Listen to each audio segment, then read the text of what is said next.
Hi, I'm Peter R. Breggin, MD, and I am a psychiatrist. And the subject today is medication spellbinding. It's presentation number 3 in my series about simple truths about psychiatry. Now, the first presentation I made was about biochemical imbalances, debunking this idea that people have biochemical imbalances in their brains when they go to see a physician when they have anxiety, depression, or even bipolar disorder or schizophrenia. There's just no evidence for that. But ironically, and this is one of the great ironies of modern life, you're guaranteed to get a biochemical imbalance with a psychiatric drug because if it's working, it's disrupting your biochemistry. It's the only way the drugs can work. And my second presentation was more about how the drugs work, how they disable the brain, how they cause apathy and indifference, which feels like an emotional anesthesia, or how they cause sedation, which slows you down and reduces all your higher functions, including things like anxiety, or how, more dangerously even, they can cause euphoria, making you feel better than ever, when in fact, you may be doing worse than ever. That brings me into the subject of medication spellbinding. I've written scientific papers about this, and you'll find a chapter about it in my new book, Psychiatric Drug Withdrawal. Medication spellbinding is an important concept, and I'm hoping that more and more professionals and just ordinary folks are going to begin to grasp this. Because it's been an age-old question.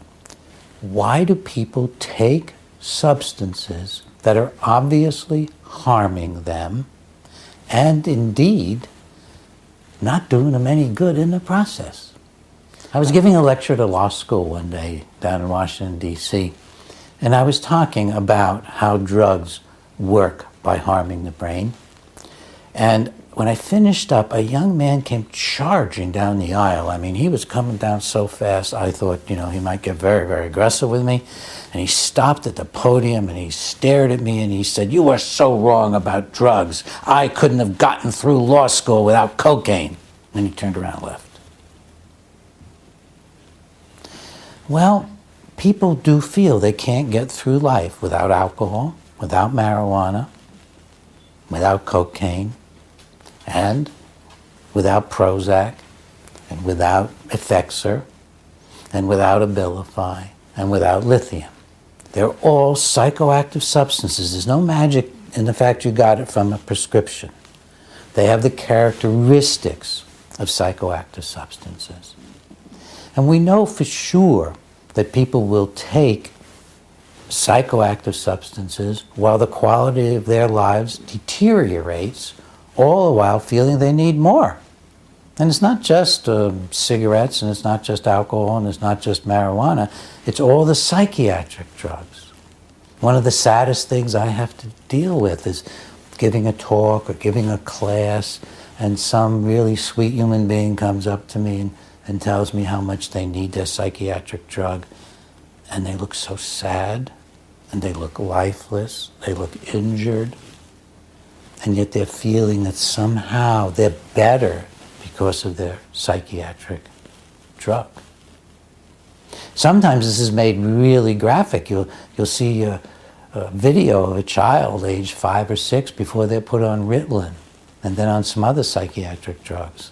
And then you see the later video and you see the vacancy in the eyes, or you see the smiles not there.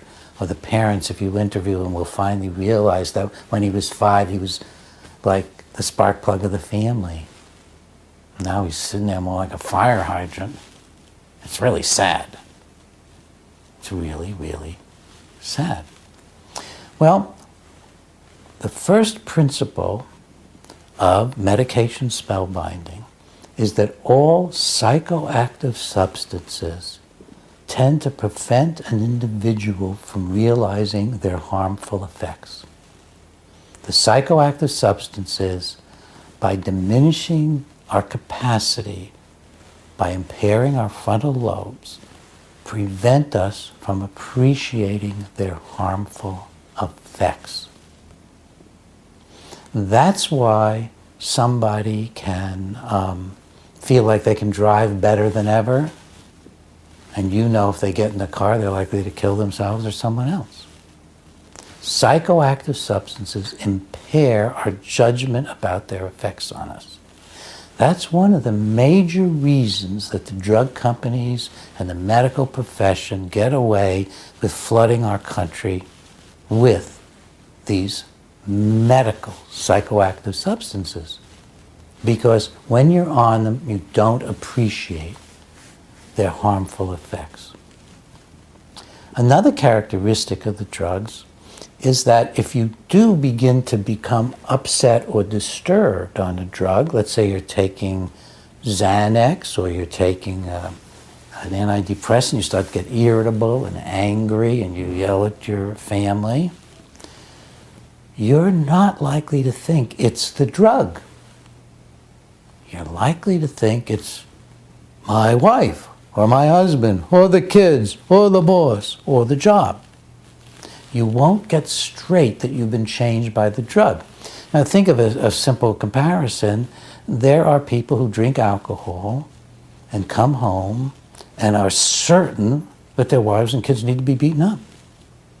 Certain they're the cause of all their angst. But that same person goes to AA, is clean and sober, and may go 20 years without ever being like that again. Now that's a combination of not being on the drug and learning new principles of living. But absent the drug, the individual isn't doing these things. So first, we don't recognize the adverse effects, and if we get a distressed effect, we tend to blame it on something else. Very often what patients do, because they've been taught this by the medical profession, is they blame it on their mental illness. So you're taking your antidepressant, and it makes you more depressed. You're not aware there's a big warning in every label for antidepressants, every official FDA-approved statement about the drug, which is you may think of as the package insert, it's called the label, that every one warns several places about worsening of condition on antidepressants. You don't know that. You haven't been told that probably by a doc. So your condition starts to worsen on the drug, and you are very unlikely to attribute it to the drug. And you're going to accept your doctor's opinion that you just need to stay on it, hasn't taken effect yet, you're just feeling worse because of your biochemical imbalance, when the only biochemical imbalance you've got is the one he gave you. Another characteristic of medication spellbinding, and this applies to all psychoactive substances, is that you might think you're feeling better than ever when you're doing worse than ever. And this is common. This is really common. It's related somewhat to the feeling of euphoria, which is one gets from cocaine or amphetamine and can often also get from the antidepressants and the stimulants routinely used in treating children, sometimes adults. And that sense of feeling better than ever is, as I mentioned in one of my earlier reports, one of the most dangerous places you can get.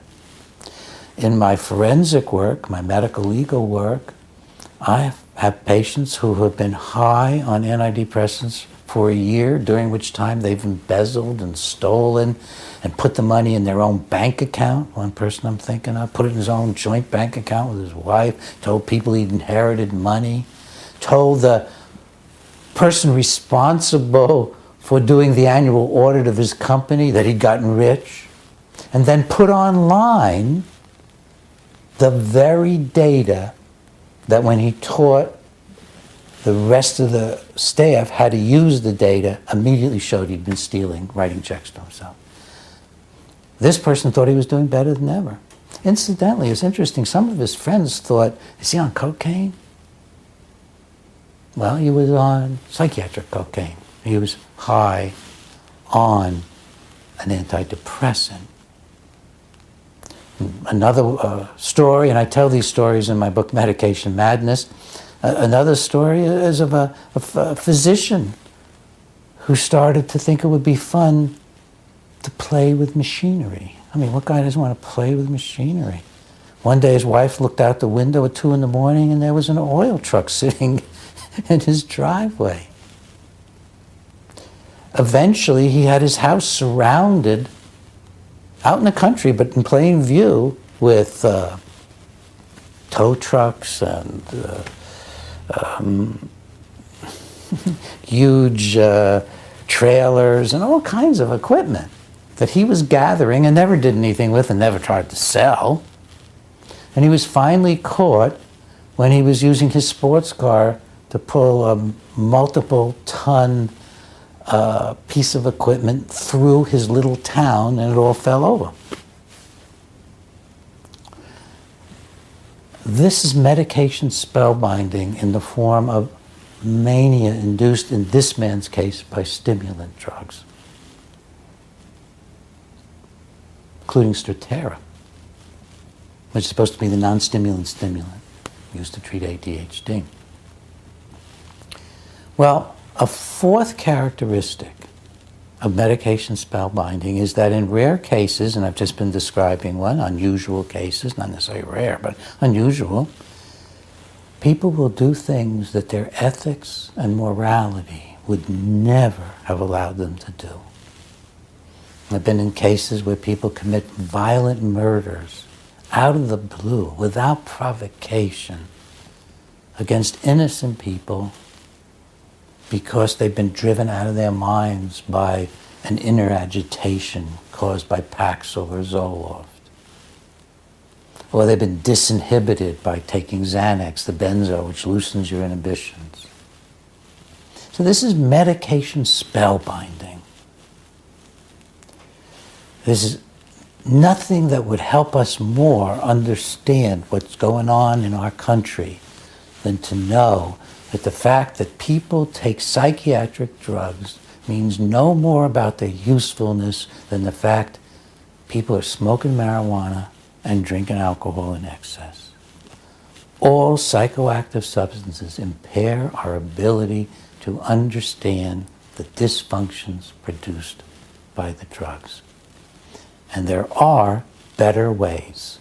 I talk about the better ways in some of my books, and as we move along in these simple truths about psychiatry, I'll be talking directly to you about the better ways.